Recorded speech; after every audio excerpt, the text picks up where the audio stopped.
It's interesting because there seems to be like sort of multiple ramifications for this, and I know that you read a lot of the same people that I read, and there's a lot of people who just have no idea what's going to happen. But it definitely feels to me like what's going on is, in part, obviously, anti-immigrant, and, we're reading this from afar, but also a function of like the way, I just remember reading coming out of 2008, all of the horrible austerity stories coming out of Great Britain. Really, up until, very recently.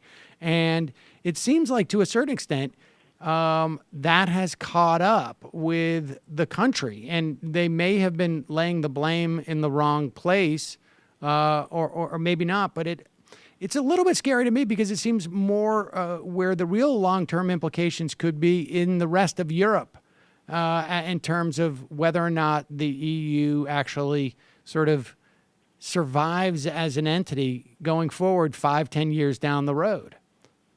Well, first, let me just say up front that I am anything but an expert on this particular topic, but I read, what everybody else reads about this, I assume. And I have to agree just in general that what I think we're seeing, and we're seeing it here as well to a lesser extent than we are in Europe, which was hit, with much more substantial austerity programs than we were hit with in the U.S. We happen to have a Democrat in the White House who, at least mitigated the harm of austerity in a way that in Europe they just went for it.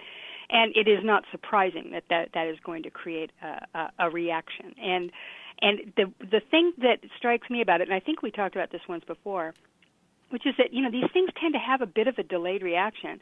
People are in, you're sort of paralyzed when you're in the middle of something like this. We know what it's like to be in a deep recession. And, I remember my grandparents talking about the Great Depression, where there's just a sense of I just need to get from day to day here. I can't really think about the bigger picture. But once it starts to be relieved, the pressure's taken off just a little, you start to go, wait a minute, what the hell just happened here? And I think that that's just sort of a mass reaction to what went on. And it's not surprising to me at all in Europe. We look what happened in Greece. It was a similar kind of problem. And certainly the people, when it was put to a referendum, they didn't vote for Brexit, but they did vote, against all these austerity programs. And, this I think you're right that this portends something fairly ominous for the European Union project, and a lot of that is to do with their own kind of willingness to, stick it to the people and say, to do this kind of take your medicine sort of policy, which many people, including you and me, we were watching it going, what are these people thinking? You can't do that. You can't just sit there and say, well, everybody's going to have to suffer in order to, bring right things. That's just the way it has to be. You would think Europe, of all places, would understand that there are severe ramifications to those kinds of policies. They did it before, as we all remember, after World War I, and it didn't work out really well. So, I have to assume that, obviously this is not exactly that kind of situation, but it's not dissimilar, really. And then you combine that with the crisis in the Middle East, the immigration influx, and, you have the scapegoat available, which apparently in Britain was taken up. This guy, I was watching this guy last night on the BBC, Nigel Farage, who was kind of led the Leave campaign. He is a piece of work, this guy. Well, according to him, we just played an audio of him saying that he had been sort of squeezed out on the Leave campaign, which was his way of distancing himself from the promise that all this extra money was going to go to the NHS. But go ahead. Right. That wasn't his doing, he says. But, he also gave, which I thought was funny, I put that up on my blog, actually, that clip, because I'm sitting there going, you're kidding. Right. Within minutes of the polls closing, this guy's saying, hey, we were only kidding. But nonetheless, the true thrust of the Leave campaign at least towards the end, was evidently, I mean, it was a strong xenophobic, anti-immigrant push. I mean, just hardcore. And, that may be what turned the tide for it, because, it was neck and neck. The polling, it's close. Right. And this, this idea that, here you have an economic crisis. You've got people sort of in an ongoing sense of, I don't want to use the word malaise, but it's close enough. But, things just, not going well. And a lot of this vote, by the way, I mean, London, where the cosmopolitan types are, they didn't vote. They voted to remain. But it was in, in the rest of the country, in Northern England, working class, the that heartland, voted to leave. if you will. The heartland, right? The heartland.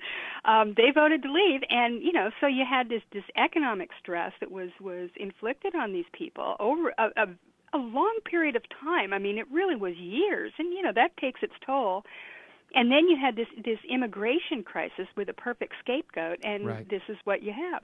So I mean, that's my simplistic version of what happened, but I don't really think that it's completely wrong. I think when you get right down to it, Occam's razor says that, it's economic hardship combined with xenophobia, and this is the kind of stuff that you get, and God only knows what. And they shot themselves in the foot as well, because I can't imagine that those working class folk in Britain are going to come out on top. I just have a feeling they're going to be big losers in whatever happens now as well. So. Yeah, I mean, I think that remains to be seen to a certain extent. I think there's it's quite possible maybe the sort of neoliberal conservative governance that has been sort of creeping aggressively creeping in. Maybe that's those aren't the right words, but into Britain will at least have to be owned a little bit more, right? I mean, you won't have this sort of fig leaf of the EU to argue that we need to institute these policies on some level. I don't know. I mean, I'm with you. I don't know enough about British politics, but I wonder also, just to sort of like, pivot across the Atlantic, as it were. Do you think, I mean, there seems to have been such surprise about this, and there was such assuredness, I think, on the part of the sort of the Remain and the elite that this was not going to happen. I wonder if it impacts our politics here. Like, if I am someone who, it seems like it really was a shocking surprise to, let's say, David Cameron. I mean, obviously completely out of touch, right? I mean, to have offered up this vote, thinking this is going to be a slam dunk, and now it's basically he just more or less installed Boris Johnson into his old job. Hello, you. I'm Sam Seder. Looking for smart progressive talk that is occasionally amusing? Well, subscribe to our YouTube feed. Subscribe to our podcast. Like us on Facebook. And just generally enjoy us.